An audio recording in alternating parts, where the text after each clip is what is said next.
Just 18 months for a deal to leave the EU. The man in charge of negotiating Brexit says the UK can't cherry-pick its deal and it must be sorted by October 2018. Time will be short. It's clear that the period for actual negotiations will be shorter than 2 years. Also this lunchtime, back on the track to privatisation, the huge shake-up of our rail network. Thinking outside the box, unwrapping the huge packages, delivering our tiniest items, and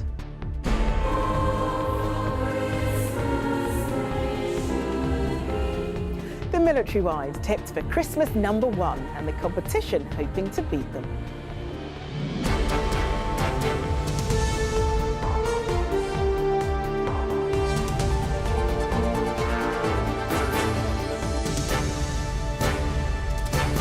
This is the ITV Lunchtime News with Charlene White. Good afternoon. Britain's only got 18 months to negotiate a new relationship with the EU. That's what the man in charge of overseeing our exit said this morning. The message from Michel Barnier was time will be very short and that an agreement must be reached by October 2018. He also very firmly concluded that the UK will not be able to cherry-pick which rights it wants to keep. Meanwhile, the Prime Minister faces a potential rebellion from her own backbenchers who want her to reveal her vision for Brexit. Our political correspondent Paul Brand has more. He's also a Maidenhead man, born and bred. Theresa May was meeting British troops in the Gulf today. AWOL has another battle bruised back home over Brexit. This trip is supposed to forge new trade with Bahrain, but it's our deal with the EU that even her own MPs are impatient about, with some threatening to vote with Labour tomorrow to force the Prime Minister to outline details she really doesn't want to reveal. Well, I've said all along that when I'm in a position to be able to give some information, then I will do that. But I'm also ambitious for the deal that we can achieve. I have to keep some cards close to my chest. I want to ensure that we get a red, white and blue Brexit. That means a Brexit that is right for the United Kingdom, a Brexit that is the best deal for the UK. This latest headache is on top of the Supreme Court case that rumbles on today. While judges decide here whether MPs should vote to trigger our exit, Labour may have enough support from Tories to win a vote tomorrow, asking the government to reveal what that exit looks like. I'm not asking for running commentary, not asking for the detailed negotiating position, just the direction of travel, the main objectives. At the moment, what we've got is a running commentary where various members of the government say one thing one day, another thing the next day. We cannot go on with this uncertainty. It's likely the government will find a way round Labour with an amendment. Either way, the vote's only symbolic. But what the government can't avoid is the EU negotiator it'll ultimately be up against. And today, Michel Barnier was clear there'll be no cherry-picking the best bits and not much time either. Time will be short. It's clear that the period for actual negotiations will be shorter than 2 years. And an Article 50 agreement be reached by October 18. October 18. We are ready. Keep calm and negotiate. So while the Prime Minister enjoys flying the flag in Bahrain, back home there are still the real negotiations with the EU and with their own backbenchers. Paul Brandt, ITV News, Westminster.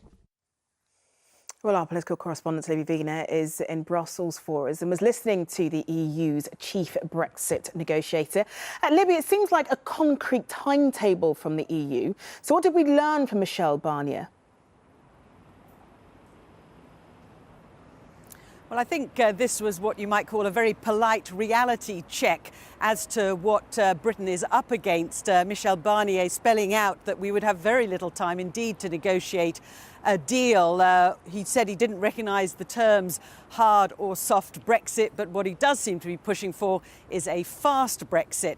18 months in total, 6 months of that actually dedicated to the divorce proceedings, and then just a year to negotiate a new trade deal. Now, what would that trade deal look like? Well, he repeated many of the hardline phrases that we've heard before from European leaders about there being no cherry picking for Britain and that the 4 freedoms within the European Union were indivisible. But when he was asked about this idea floated by the Brexit Secretary David Davis that we could pay for access to the single market. He didn't dismiss it out of hand, and he did suggest that we might look at the Norway model, where they paid certain amounts into the EU budget in return for access. He also didn't rule out the concept of a transitional deal, although he didn't seem very enthusiastic about that. So there are a few straws, I think, there for Mrs May to clutch at. Libby, thank you. In the last hour, a man's been found guilty of a terrorism offence after supplying money to a man suspected to have been involved in the Brussels bombing earlier this year. Zakaria Boufassil was accused of meeting Mohamed Abrini to give him cash. Our security editor Rohit Kachu is here with us in the studio. Rohit, can you tell us about the background to this case? Well, it wasn't Mohamed Abrini, the man in the hat, as he's known, who was on trial here. He's in custody in Belgium. But what this trial revealed was some details about a trip that he made to the UK a few months before the Paris attacks, which he's been linked to almost a year before the Brussels attacks in March. He came to the UK, he collected money from these two people who were on trial at Kingston Crown Court. And as well as collecting that money in a park in Birmingham a few months ago, he also visited Birmingham, where he took selfies at the Bullring shopping centre. He visited Old Trafford too, but the police say that he wasn't on a scouting trip for a terrorist attack in the UK. He was here with one objective: to collect money for terrorism offences later. OK, Rohit, thanks very much. There's to be a major overhaul of the way England's railway network is run. The Transport Secretary, Chris Grayling, wants the trains and the tracks to be run by single management teams in each region. So rather than one group looking after the trains and one for the tracks, it'll all be run together. Well, Sally Biddulph has been finding out whether it's to help commuters. Trains and tracks, tracks and trains. You can't have one without the other, yet both are run in isolation. Trains are operated by private companies like Virgin, while the rail infrastructure, including tracks and some stations, are managed by the publicly owned Network Rail. Under new plans, the government wants this to change. This is all about having one team in charge on a day-by-day basis of the track operations, the train operations, the signalling. So it's a joined-up approach. People don't understand why we run the track and the trains separately. Nobody thinks it's a good idea. I'm not in favour of throwing everything up in the air and doing a massive reorganisation, but bringing the teams together on the ground so they work together, so they deliver better results for passengers, has to be the right way forward. And those passengers don't really care how it's run, they just want a better service. It's relevant, you know, with like all the delays and like travel problems people have been having. It's like something's got to happen. If that's the answer, I'm no expert, so, you know, but something needs to happen. So I'd say give it a go. They need improving. Whether or not working with private companies is the way to do it, I don't know. I don't know how the interaction will work. Unions say these plans hark back to the days of Railtrack, when the whole rail system, bar the trains, was run by a handful of companies. They say it didn't work then and it won't now, especially when some franchises like Southern are doing so badly. We see it's a slippery slope towards the break-up and privatisation of Network Rail. And I tell you what, that if they're going to do that, this government will have the mother of all battles from us, because we're not going to accept it. But can you imagine? The same company that runs Southern trains so badly, they're now going to give them the opportunity to run the infrastructure. That fills me with utter horror. So brace yourselves. This could be a simple solution to the pressure on our railways, or spell privatisation and strikes from the unions. It's going to be a bumpy ride. Sally Biddulph, ITV News.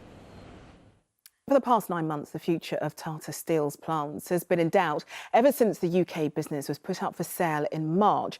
But now there's a glimmer of hope for its workers. At a meeting tomorrow, staff at the Port Talbot works will get an opportunity to agree on a plan which could safeguard their future. Our Wales correspondent Rupert Evelyn is at Port Talbot. Rupert, what have you found out about any potential deal? Well, what we know at the moment is the really finer points of this are still being thrashed out this lunchtime. I think there are likely to be a couple of real headlines for workers here and the many thousands of people affected by this steelworks. The first one will be, I think we'll see the formally being told that the plan is to shut the existing pension scheme and replace it with one that is less generous. I think also there is a fair chance that we will see some form of offer on the future of Blast Furnace 5, which is behind me here. That's still got a couple of years to run, and the sense from unions is that anything that is proposed that gives it more time than 2 years will be a good thing. My hunch is what will be offered is some form of remedial works that will extend its life for about 5 years or so, all of which is pretty good news, potentially, for those people who could be affected by this. Well, talking of those people, of course, the workers from the steel plant. You've been talking to them. What have they been saying to you this lunchtime? Well, they have been on a roller coaster since March this year when, let's be frank, this site was threatened with closure. I think there was a real imminent threat of that happening. Since then, we had a sales process that was begun and then halted, and now we get to this point when an offer is likely to be made. The workers themselves, I think they realise that the mood is reasonably optimistic, but they need to see, along with everybody else, what the detail is. Rupert, thanks very much. QPR has become the latest football club to be drawn into the storm over historical child sex abuse. The London club has responded to allegations involving its former chief scout, who died 12 years ago. Our sports correspondent Ian Payne is here. Ian, what exactly has QPR said today? Queen's Park Rangers have released a statement in which they say they're aware of historical child abuse allegations against their former employee, Chris Schuyler. The statement actually goes on like this. The club takes these allegations very seriously and will cooperate fully in any forthcoming investigation.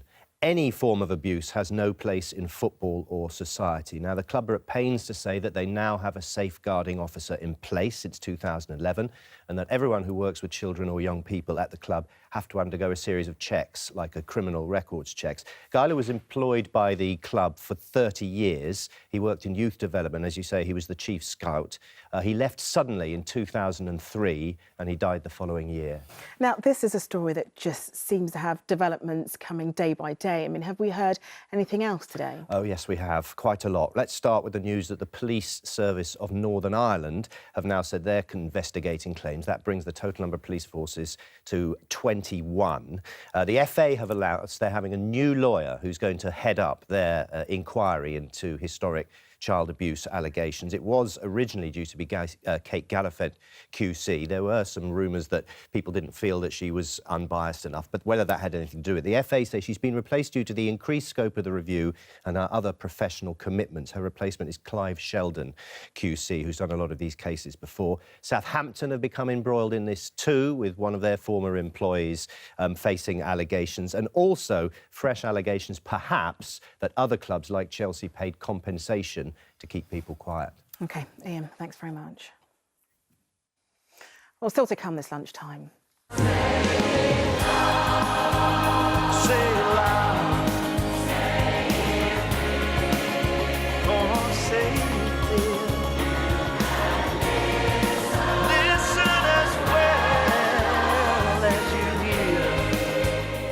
Difficult not to sing along, isn't it? The charities and the chants, the good causes going head to head for Christmas #1. But first, ITV News has found that 40% of shoppers are being sent deliveries with either too much or too little packaging. It's a growing and bewildering problem, and following our investigation, environmental campaigners are calling for tougher rules to stop the waste from our parcels. Our consumer editor, Chris Troy, has been looking into this. So, Chris, what did you find out? Well, instead of telling you, let me show you. Do you mind if I stand up? Because it takes a bit of delving into this subject in every sense. Right, here we are. Typical online delivery. This is one of a few that we had. If you look inside, I don't really see this, but you've got this inflatable padding. About 8 metres of this stuff. Right. Not just one. Can you just hold that a second? OK. Not just one, but 2 different kinds of bubble wrap. And What's in here? And all just for this, a roll of wrapping paper, which, of course, you could easily send just in one of those cardboard tubes. And actually, we found this kind of thing happening, time and time again. Have a look at our survey results here. I've got them on my graphic. First of all, we got something from Debenhams. A single pen, which already had its own box, was delivered in a cardboard box measuring 30 by 20 centimetres. Amazon sent us a single roll of wrapping paper, a bit like that one, delivered in a 46 by 60 centimetre box with a roll of plastic padding 4.5 metres long. Boots delivered a pen in its own case, measuring 9 by 9 centimetres, but it arrived in a box measuring 32 by 24 centimetres with a metre of plastic padding and bubble wrap measuring 35 centimetres. I mean, you get the idea. It's happening all the time. And environmentalists want change. This is a big environmental problem, especially over the Christmas period, in terms of the amount of waste energy, the amount of trees that are chopped down, and there's so much more retailers can be doing about it. I mean, it's ridiculous, that size box, for just wrapping paper. So what are the companies saying about this? Well, they all say they're improving this. First of all, Debenhams say they're fully committed to reducing excess packaging while still ensuring, of course, that products arrive in good condition, because they've got kind of split priorities. Amazon told us it's already eliminated more than 36,000 tonnes of excessive packaging. Boots says it's committed to reducing packaging, and they say on this occasion it does appear that our packing team may have been overcautious. We've got many, many more examples. Have a look at these pictures. A cap in a great big box, a poppy badge again in a huge box, and somewhere in this final one there's a little ring in a very, very big box. Well, thank you for showing all of that, Chris. Thank you.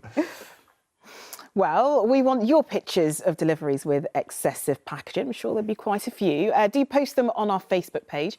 It's facebook.com/ITV News. Moving on now, the actor Peter Vaughan has died at the age of 93. He was best known for playing Harry Grout in Porridge, despite only appearing in 3 episodes of the classic sitcom. In more recent years, he'd starred in the TV hit Game of Thrones. The grandparents of an RAF serviceman who vanished 10 weeks ago have pledged a 5-figure reward for information leading to his return.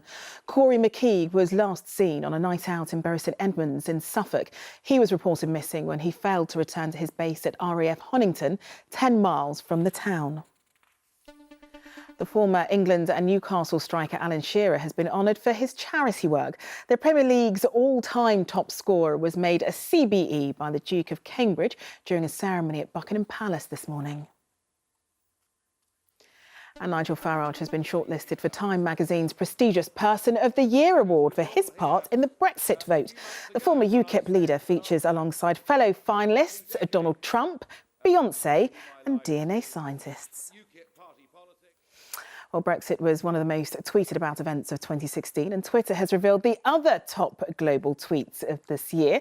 The greatest show on earth, the Rio Olympic Games, that topped the list.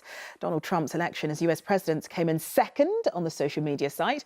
But in the UK, it was football that prompted the biggest spike in activity. England's shock defeat to Iceland at the Euros, which knocked the team out of the tournament, sparked 128,000 tweets per minute.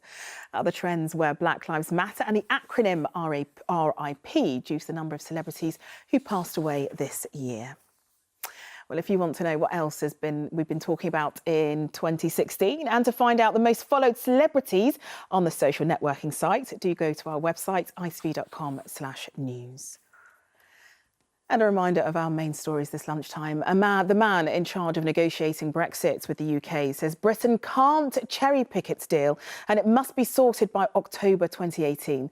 Michel Barnier, the former French foreign minister, has said time will be short and the sooner the better to start the procedure. And a Belgian man living in Birmingham has been found guilty of funding the man suspected of taking part in the Brussels terror attacks. Zakaria Boufassil was accused of meeting Mohamed Abrini, known as the Man in the Hat, to give him cash. And finally, why this year's Christmas #1 is less about the X Factor and all about charity choirs. The bookies' favourites to take the top spot this year are all groups who've come together for good causes.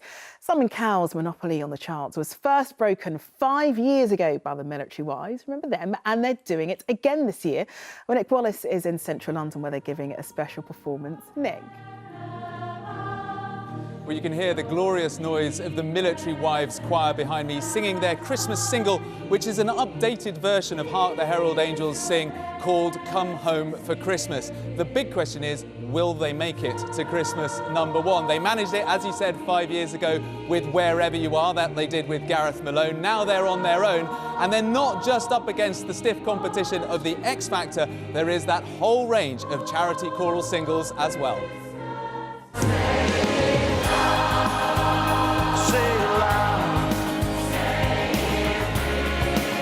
One of the front runners for Christmas #1 is the London Hospices Choir, who've recorded a new version of The Living Years, a hit in 1991 for Mike and the Mechanics. Paul Carrack sang lead vocal on the original. This time he was joined by 300 patients, staff and families to record the song again. It's not absolutely pristine and perfect, but it's genuine, you know, it's coming from the heart, and people are enjoying what they're doing and they know it's for a worthy cause, and I think that probably comes over a little bit.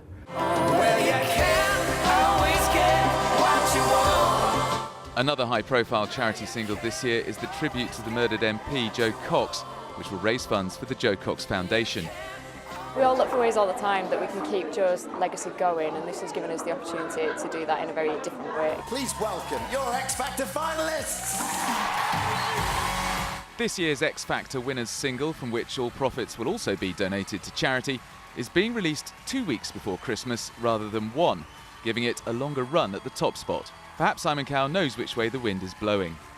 The British public really want to support a good cause at Christmas, and they really want to make a difference to people's lives. And in supporting these causes, which make a very big difference to charities and to those supported by them, people want to make a really big difference at Christmas.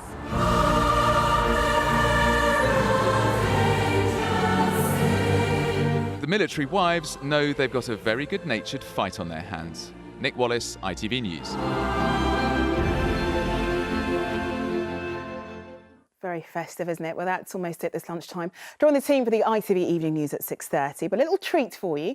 We're going to leave you now with the singing of the Military Wives in rehearsal. But from everyone here, goodbye.